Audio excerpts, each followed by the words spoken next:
when we get to that slide. And just to overly communicate, this is not confidential. Normally, when you talk to a lawyer one-on-one, you're protected by attorney-client privilege. The attorney has duties of confidentiality to you, perhaps even loyalty, depending on the nature of your relationship. I believe that there is an option to ask anonymous questions, and I see that most of you have been doing that. So that's great. But just be aware that if you put your name on it, everybody will see it, and this is being recorded. So thank you so much. So, hello, I'm Sophie Alcorn. I'm the founder of Alcorn Immigration Law. I have a weekly TechCrunch column that I write called Dear Sophie that talks about all different options for US immigration. And I'm very happy to be here with you today.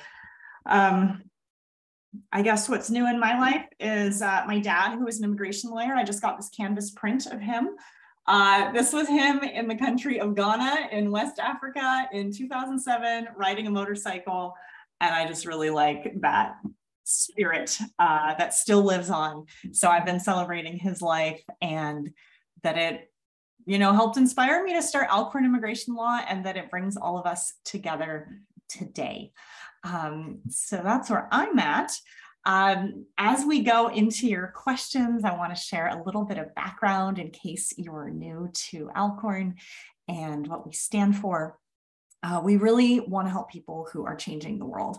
Like, I'm not a climate scientist. I don't know about large language models, but I know that there are lots of emerging technologies that are super important for the future of the world and our planet. And if we can play even just a small part in unleashing some of that human potential to allow others to follow their passions and make the world a better place, then I know that I will have lived a life well lived, full and full of joy and how I define success. So to that end, if you need immigration help, we do US visas and green cards. We focus on helping startup founders, rapidly scaling tech companies, and businesses in the United States. And we offer a wide variety of services to get different types of visas and green cards and ensure compliance. And so if you need help with any specific immigration matter, you are more than welcome to contact us. To that end, for visas, lately, some of our particular focus has been on O visas for founders, H-1Bs for people working in teams, as well as for founders, H-1B transfers for CEOs and CTOs of new startups, getting H-1Bs for people in the lottery, transferring H-1Bs to new companies, doing other types of temporary work visas for people from certain countries, Canada, Australia, Mexico, Singapore, Chile. We help people get green cards. You can see how much mumbo jumbo there is with all this immigration stuff, but basically a green card would help somebody live permanently in the United States. So we do all of those types of categories: self-petitioned, company petitioned. We can help dependent spouses and children as well. And then we help companies figure out how to comply with immigration as they scale. So what their policies should be, how they do I-9s, if there's any audits or anything, we have got your back. So another thing we've been doing lately is really helping founders focus, or aspiring founders focus on this big question of, do I even qualify for immigration? We do have a program called Legal Launch, which is our flagship program for O1s, EB1A, and EB2 NIW green cards. It's basically a 4-week process where we go into great depth and detail with a 3-step evidentiary review so that you can find out if you qualify for one of these harder visas that a lot of people often have imposter syndrome about. Through that process, you can work with our legal team even before you're ready to launch into the full visa or green card. We will answer all of your personal and specific individual sensitive questions, travel, spouses, job changes, whatever. And we'll absolutely let you know if whatever like low-hanging fruit there is that you can do to beef up your portfolio of accomplishments before we file. We'll absolutely give you that information. And we'll guide you through the whole process, our checklist every week, weekly check-ins. Here's what you have to upload. And then this all culminates after our 3-step evidentiary internal review into a consultation with our attorney, where we'll say, hey, based on your goals, your travel needs, your work needs, your timeline, here's what we can do. We think you are or aren't currently qualified for this. If you're not qualified, come back to us within the next 6 months. Here's a very specific checklist. Go judge 3 hackathons and get thank you letters. Go publish 4 articles in Forbes or whatever the thing is that you need to be really strong. We'll walk you through that. We'll give you a very specific list of a checklist of what you need to do. But if you're already qualified, we'll say, hey, here's what we can do. Do you want to get started? So if you're ready for an adventure, you can alpaca your bags. We would love to support you.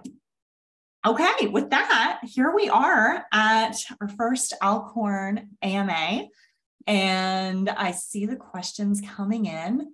This is super exciting. I'm loving that we have this functionality now. So feel free to upvote anybody's questions through the app that you really want me to focus on. You can add more questions as I'm talking.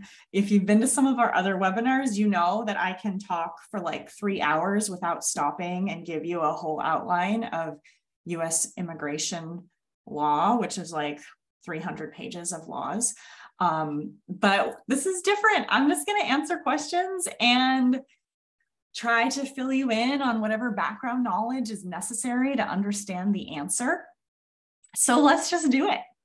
All right, let's start with AC's question. If we are an international solo business owner sponsoring our own visas, what are the first steps you recommend us to take? Well, this is super exciting. First of all, congratulations. I always love it when anybody gets to this really important stage, because so much can be, we can get stuck at the liminal threshold for so long in our minds of like, what if I were a business owner?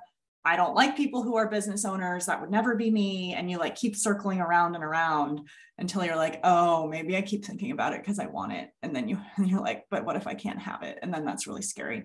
So thank you for asking this question. I think just first of all, congratulations on being at that stage. I know I write with this like enthusiasm in the TechCrunch articles, but like I sincerely feel it. So first of all, congratulations. Okay, so here's the line of questioning that I would ask you in a consultation. I would say, okay, cool. Are you inside the US already, or are you outside of the US? If you're inside the US, we want to think about what's your current status? When does it expire? Can you travel in and out? Do you have a valid visa? How soon do you want to be running your business? If you're outside the United States, we want to think about what country are you in? Are you safe? How quickly do you need to come to the US? How long are the visa wait times in your country? Like Lagos and Mumbai can be 3 years. Singapore and Berlin can be 3 weeks. So, if you're in Mumbai, can you go somewhere else and get a visa interview there? So we want to think about all of the timing based on your goals. I would ask you other questions like, okay, are you married? Does your spouse need to work? Do they have their own visa already? Could we do something through them? Or are they going to be dependent on you? Do you have kids? How old are they? Where are they going to school? Are they going to be 21 soon? That's like a critical cutoff age in immigration law. also want to know, like, what type of business is this? Is this going to be a venture-backed startup, or is this like a mom and pop shop? Are you going to start a wine, dogs, and coffee, chain that's a franchise, right? Every type of business is different. So like, what are your business plans, and what do you need to do in the US for your business? Do you need to hire and run a remote team where there's access to the US market and hire local salespeople? Do you need a brick and mortar business? And how much money are you going to spend on this whole endeavor? So there's a lot that goes into this, but I will just say that, if you're here right now, you're probably in some way identifying with our brand at Alcorn, which is associated with Silicon Valley and startup founders. And so the most common visas that we currently do for business owners sponsoring their own visas are O1s for extraordinary ability. Now, if somebody has never been in the public eye and they're not doing a venture-backed startup, we can look at other types of business owner visas. Specifically, the most common ones are an E2 investor visa or a related essential employee visa for a company that has done investment into the United States. Usually that means spending at least $100,000 to $200,000. Some of the limitations are that citizens of India and China do not qualify for the E2. It's only available to citizens of certain countries. Also, the visa backlogs from COVID mean that it could take over a year to get that visa in your passport. So that doesn't work for everybody. You could get it in the US through a change of status, but then you're kind of landlocked until you can get that ultimate E2 visa interview at a consulate. And we would also look at another low-hanging fruit option. You mentioned you're an international business owner. So maybe your business is international. Maybe you already have a US company with a subsidiary in another country, or maybe you have a German GmbH corporation and you're going to start a subsidiary LLC in the United States, or maybe you're going to start a Delaware Inc. and you are getting investment and you're going to do a Delaware flip. All of those types of relationships between multinational branches of companies can potentially support an L1 visa for a manager or an executive or a person with specialized knowledge at a company who has been working on payroll with pay stubs as an employee. I know that can get complicated because sometimes in certain countries, owners can't be on payroll. So we have ways to work around that. But essentially, if we can prove that you've been working at the foreign entity for at least 1 year out of the last 3 years, you might be able to transfer to the US on an L visa. If you're doing a large amount of business, you might be able to qualify for a blanket L petition and bring over lots of people quickly with that. But in general, the O1 seems to be quickest, fastest.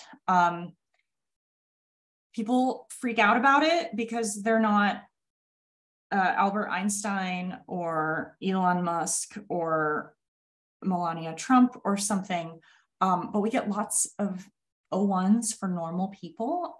It's really just fulfilling a checklist. And there's like a version of this for people who pursued research in universities and the STEM fields, like they can use their peer-reviewed publications and their citations and stuff like that. But we also just do this for people who are entrepreneurs. Maybe they invented something, maybe not, maybe they have patents, maybe not. So if you're looking at an O1, I would really recommend, well, we have 2 things. We have our program legal launch, which if you think you might be qualified, we can help you assess that. If you're like, dude, Sophie, I'm a freshman in college, I have no accomplishments professionally, then I would say check out our online class, Extraordinary Ability Bootcamp, which is a 15-course module that I recorded that goes through each and every single one of the requirements for O1, EB1A, EB2, and AW. And they're like 15 to 30 minute videos, and they talk about each thing and what it means. And you could start there by educating yourself. So thank you so much for that question. And I'm going to see what happens when I click on the button. It went away. Okay, great. Okay, and then I think our team, and our team can share with you and have shared the link for Legal Launch, and they will also share the Extraordinary Ability Bootcamp link for you as well to check out that class if you want to start with the class. If you do Legal Launch and we determine you're not qualified for the 01, you'll get free access to the class. It's included. Okay, next question has 4 upvotes. And team, I'm going to rely on you to give me like a 10 and 5-minute warnings here, just so that I don't have to worry about staying on time. All right. So Deo is rounding up the MBA at Duke. Congratulations. I do not know if Duke has an MBA program that involves classes in the STEM fields, such as data analytics, but anybody who's thinking about an MBA program, if you're an international student, at this point, all the big MBA programs typically offer STEM OPT in addition to regular OPT. And so I think it would be prudent if you're thinking about going to business school, if you're on an F1 or you'll be on an F1, to only look at programs that offer STEM OPT, because that will give you 3 years of time runway in the US after you graduate. And if you want to go work for a company, that means 3 chances of the H-1B lottery. And if you're like Deo, who wants a green card as an entrepreneur, then you have 3 years to work on anything that's necessary for that process. So Deo is describing that there's a startup that Deo wants to work with that might require travel outside of the US a lot. And Deo wants a green card. So here's how I would talk about this. Let's assume you have regular OPT and STEM OPT. Let's assume you're going to graduate in May of, what year is it? You're going to graduate in May of 2023. And let's assume you want to be, or on paper, you are CEO of a startup. And if you have done any work for this startup, it has all been legally permitted through your school, through curricular practical training, CPT, or through pre-completion OPT, or maybe research through a class or something. So with all of that in place, I don't know what country the name Deo is from, but it doesn't sound like a name from India or China. So we're going to assume that you're not subject to the Indian or Chinese green card backlogs in the EB2 and EB3 categories. So I would say, okay, Deo, basically you're going to want to get an EB2 national interest waiver green card as soon as possible. And you might even be able to apply to start the process to apply now. You might qualify before you graduate, but certainly you'll meet the degree requirement in May after you'll graduate. And then it's only a question of, what does your startup do? Is there some reason why it's good for America? Are you going to help create jobs in the US? Or do you have some cancer cure through AI drug discovery or nanoneedles? Or what if you're like, dude, it's like a e-commerce for dog food sellers? Then I'll say, great, are you using insect meal? Because that's the future of food. And if we can create American jobs making dog food and selling it, and if we can help, you know, demonstrate why more protein can come from insects, helping the future, like whatever you're doing, even if you're like, dude, it's lipstick, there's probably a way that we can tie it into the national interest. And that's what we do as lawyers, is make those arguments for why you're in the national interest, so you don't need to worry about it. I will say that only certain things might be problematic, kind of like alcohol, tobacco, firearms, any of the other vices. But even those, it's like maybe the defense industry. One of the big things though in life sciences and doing grants and things about different types of drugs, particularly related to plant medicine. People are doing a lot of experiments on things like in Canada where it's legal, but even marijuana is still illegal under federal law in the United States. So really, if it's controlled substances, you need some sort of medical connection and legal permission to do it at the federal level and state level. I mean, we've even been able to do interesting things fully transparently with the government for our clients in some of those fields if they meet the right requirements. So then, okay, so now we know Deo's graduating. Deo's going to start the EB2 NAW process. Deo has this company. Deo is going to be able to work legally on regular OPT for this startup as the, let's just assume, CEO in the first year. And if necessary, we can do STEM OPT as the CEO in subsequent years while we're waiting for the green card. The big thing here is what Deo said. The startup may require a lot of international travel outside the US. So this is the biggest sticking point. First of all, if you want to come in and out, you need a valid visa in your passport. For citizens of most countries, the F1 visa is issued in 5-year increments. If you're from China, it's probably 6 months. If you're from Iran, it might be 3 weeks. So you need to go double check your passport, see your visa, and see when it expires and how that relates to the 1-year expiration date of your OPT and then the plus 2-year expiration date of your STEM OPT. If you have regular or STEM OPT approved, a valid work permit, valid I-20 showing all of your valid employment, and that valid F1 visa, you can travel in and out of the United States showing those documents every time you come back in, maybe with a job letter from like a board advisor at your company. You should be able to travel. If your F1 visa is expiring while you're on OPT, you may want to think about trying to renew it, the F1 visa, at a consulate if possible before you graduate. I have seen individuals, very rarely, but this has happened, at least I can remember one story. The student went back to Hong Kong and she was on regular or STEM OPT and her F1 visa expired and she was applying for a new visa at the consulate, and they denied her saying, no, dude, you can't prove non-immigrant intent anymore, so no more F1 for you. So that can be a sticking point. When you're a freshman or just starting your program, it's much easier to prove non-immigrant intent, but it's harder for an F1 visa renewal when you're working.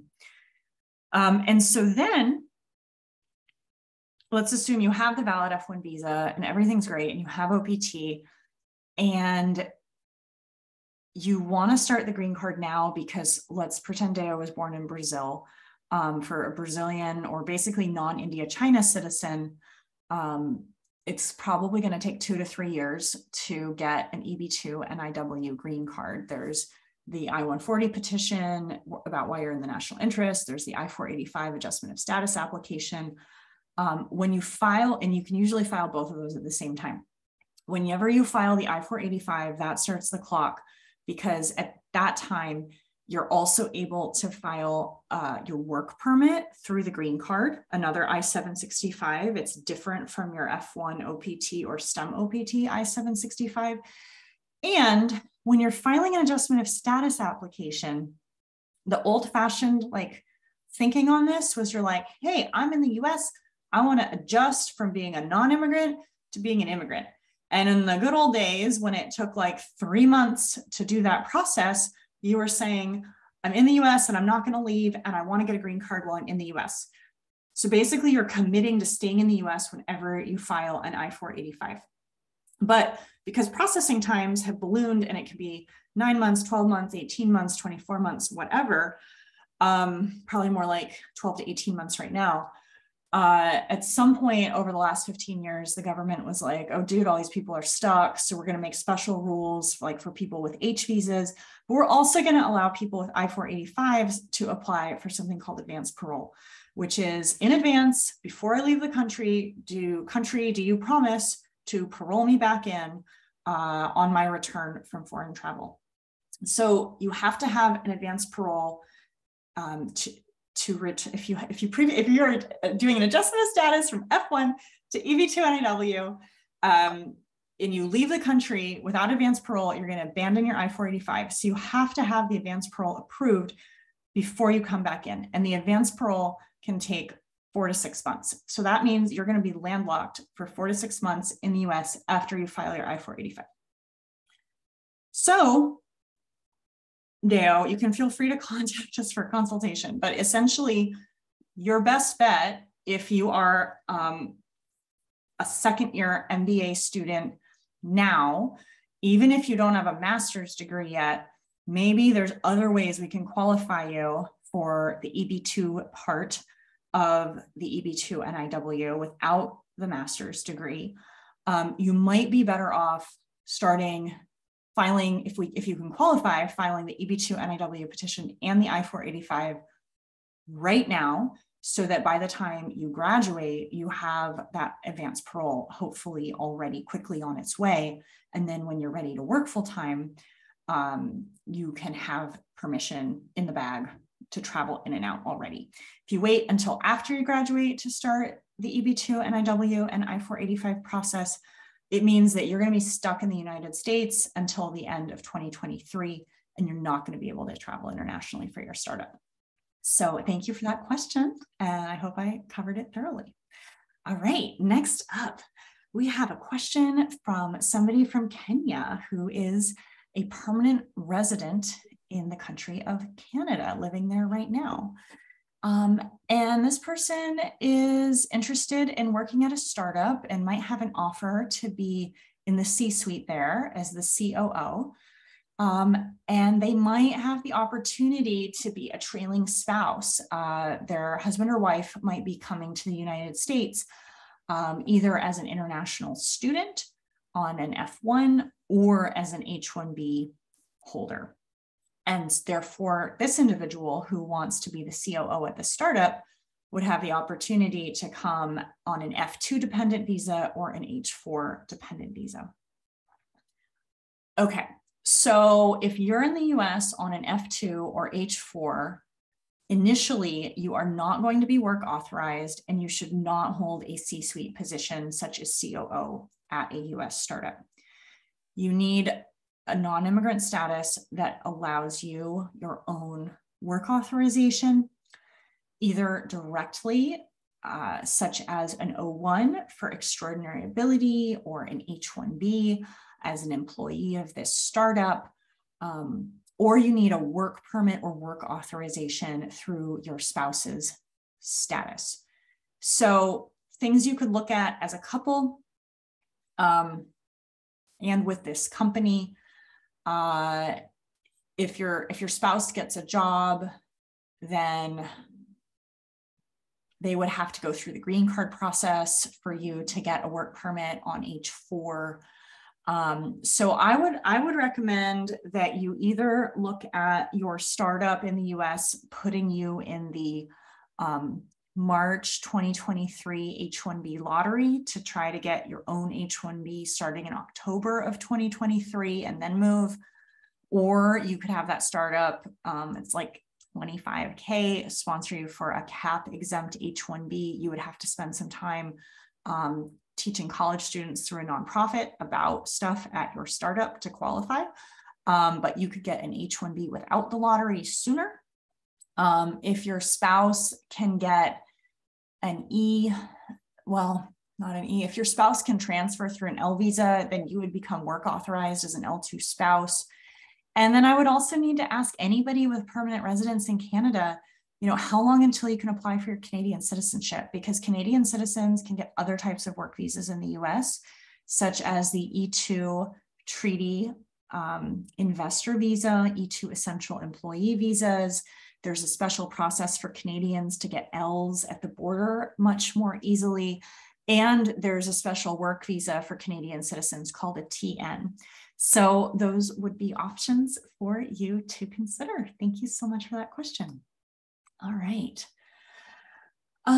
Okay. Is it okay to work for my own startup without being paid while traveling to the US with an ESTA or a B1, B2 visa? This is such an excellent question. And the answer is really, really dumb and weird and confusing. And I have been thinking about this for like 7 years since I started my law firm here in Silicon Valley. Team, if the Mandy podcast with Argo has been released yet, I would love it if you could put the chat window put the link in the chat window. And if it hasn't been released, the link to subscribe to the Immigration Law for Tech Startups podcasts, because we're in production on a podcast with a former State Department visa officer with her take on exactly the answer to this question, which is probably what we're going to be highlighting in that TechCrunch article. Wink, wink, nudge, nudge to my team, because this jogged my memory. So there's the law, there's what USCIS will do, and there's what the State Department will do. And there's what you should or shouldn't do to be cautious in terms of all 3 of those things, like the legal source of truth and how it's interpreted by these 2 different agencies to make sure you can preserve your future status. So normally the way this fact pattern works is that there's a founder, let's say in, I don't know, Turkey, and they already are, 5 years into a 10-year B1, B2 visa. Maybe they went to college in the US, but they haven't had any other visas since, and they've just been coming as tourists to New York or LA or whatever every couple of years since. And they're a software engineer and they're into gaming, and now they've decided they want to create a venture-backed gaming startup. So they went online to Stripe Atlas, which allows anybody anywhere in the world to incorporate a Delaware C corporation for a few $100 so that you can have an investable company attractive to VCs in the United States. And then they can hook you up with the bank account and all this stuff. So you have this operating entity that holds your IP. It's based in the United States. There's probably no office. There's probably no employees yet, but there's a bank account, and you're trying to show users and your Apple App Store licensing is through the Delaware C Corp, and that's what you're doing. And on the Stripe Atlas incorporation documents, you, the Turkish citizen without a visa, are listed as the CEO and the director, and you haven't paid yourself yet. And maybe there's a couple $1,000s in the bank account or something. Or if you do get paid, you have a Turkish subsidiary and you transfer the money there, and then you pay yourself in Turkey, something like that. And so what the immigration laws, which are both laws, statutes passed by Congress, regulations created by agencies for the last 50 years, as well as the Foreign Affairs Manual and other interpretive documents, plus US case law. What the law basically says is that the B2 thing is for tourism, Disneyland, medical tourism, education, lots of stuff. The B1 is for business visitors. The preeminent case on this is about a tailor from China who sailed to San Francisco on a ship in the 1950s to take people's measurements to tailor suits for them in China, and he was collecting their money, he was taking their measurements, he was writing it all down on a ledger, he was taking the ship back, maybe this was the 1800s, I don't know, but he took a ship and there was paper, right? And he met with customers. So they said, that's cool, that's not working in the United States. I have been super cautious because the government is streamlining all of their access to data, requiring social media handles when you apply for visas. It's all an integrated system. We're getting more and more machine learning algorithms. They're putting all of this together. So I don't want any of my clients to ever get flagged because that can slow things down. So I have been telling people for years that if you, that you should not work, well, it's true, you should not work in the US on a B1. So absolutely, you should not pay yourself on US payroll. I think if you're getting payments from a foreign company, it's better to get those before or after into your foreign bank account surrounding the trip than when you're here on the trip. The company, yes, can pay your expenses for travel, food, lodging. Yes, you can meet with potential customers and do research. You can attend an accelerator. You can be in an incubator. You can meet with VCs. You can hire a manager to run your US operations. All of those things are fine.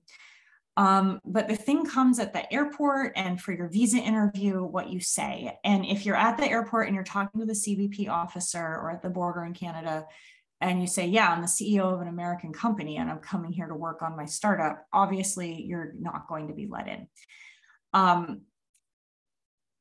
I think it's much safer to take the approach that you are the owner of a US company, which anybody in the world can do.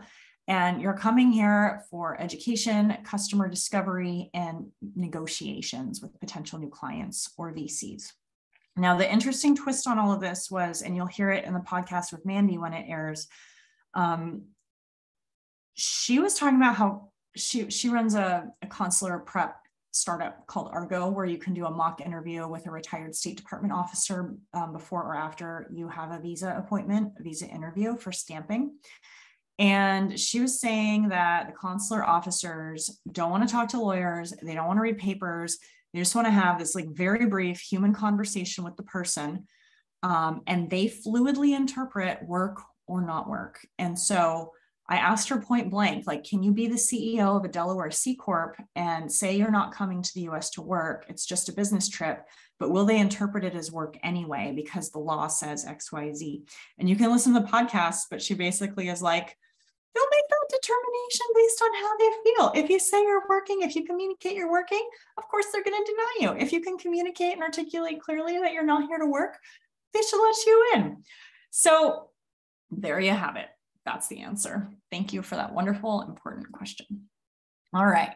Next up, we have, I am currently on an H-1B visa. Am I allowed to register a company? And can I be on the board of directors? If yes, can I hold a position there like a chairman or president? Okay, so similar thing, but the H-1B visa is a little bit different because you can have dual intent. So if you're planning to get a green card, that is okay. And the H-1B is for work authorization at one specific company.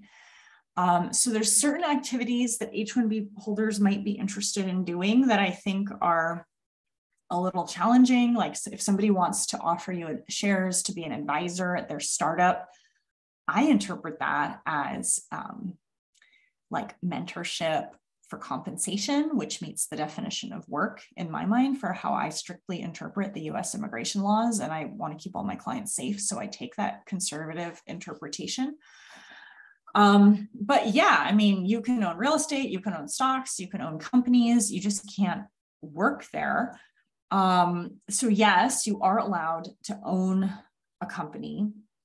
And then it becomes more complicated about board of directors and position, chairman, president. Okay, look, certainly tons of immigrants on H-1B own companies. They are on the board and they hold a position. There are other state laws that can overlay, like certain states have their own interpretations that people serving on the board is a form of employment. So I would be cautious about this. It also kind of depends on what type of scrutiny you might face in the future. Like, do you want to transfer your H-1B to this startup? And if so, to be the CEO or the CTO? How many co-founders do you have? Do you already have investors, advisors, VCs who are helping you? We get this question a lot, but basically who should be an owner of the company, a director, who should serve which title? Our answers actually really differ for each person. So for you specifically, I would say, please do a consultation with one of our expert lawyers. It's $150 and we'll ask you, like, who's in your company? What are you making? Do you want to transfer your H-1B? Where are you in terms of your line for your green card? Do you need to travel internationally? Who are your co-founders? What country are they from? Do you have investors? Like, all of this matters. How are you funded?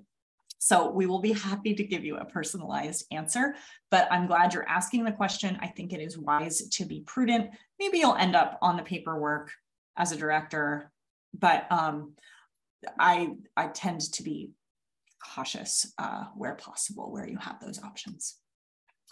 Okay, next, and we have,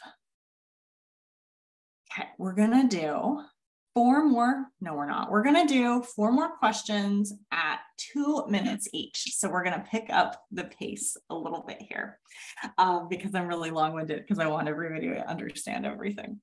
Okay, so I'm gonna try to get all of these top 4 questions that we're looking at now, unless anything else gets upvoted. All right, Sam.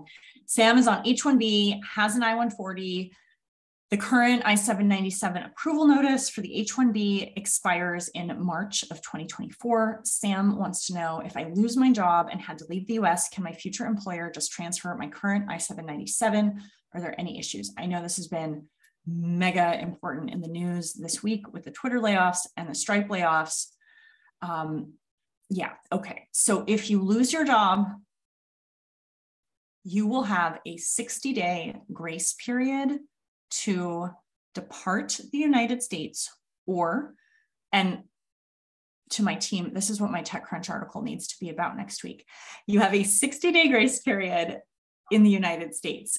By the end of that time, you either need to transfer your H-1B to another employer, you need to or you can do a change of status to another non-immigrant status, or you need to leave the United States. So obviously leaving the United States is the lowest priority option. Of course, you can do it if you want to, but I would recommend focusing on how to stay. Usually what people want to do, this is not 2 minutes. If for whatever reason you can't find a job because of all of the layoffs, which for talented people, I think there's still a great resignation, reverberating. So I'm not convinced there won't be jobs. I think there will still be jobs for people. But you should try to transfer. You should try to, start interviewing now. I have a stealth mode startup that might be interested in immigrants and H-1B transfers for people with, certain skill sets. So anybody listening, you can message me if you're looking for part-time work to preserve your status and you have skills that contribute to a tech startup.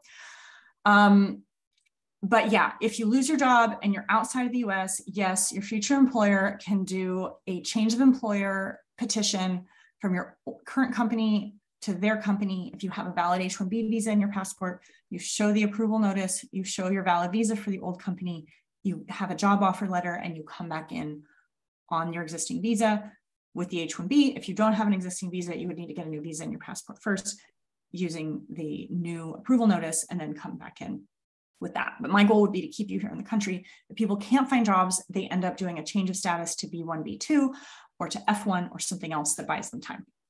Thank you, Sam, for that question. Okay, can I set up my own company and apply for an O1 while I'm still on H-1B and then work for my own company without having to pay myself until I raise money? Yes, maybe.